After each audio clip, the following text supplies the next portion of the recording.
मीरान से बात की आपने? आप उसको रोक नहीं पाए ना? आपको जब ये यकीन है कि मीरान रेहान की हिफाजत नहीं कर सकता, तो ये जानते हुए भी आपने रेहान को इस घर में उस औरत के पास जाने क्यों दिया?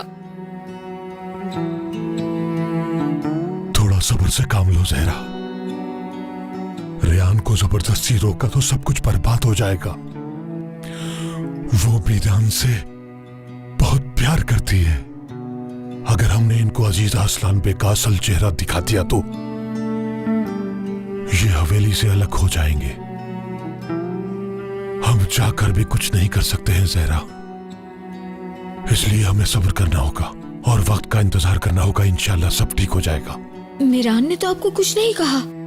खिजर साहब, आप ये कैसे कह सकते हैं? मीरान दोबारा वही बातें कर रहा था,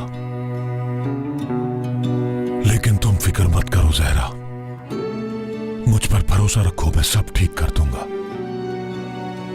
सब्र करो बस।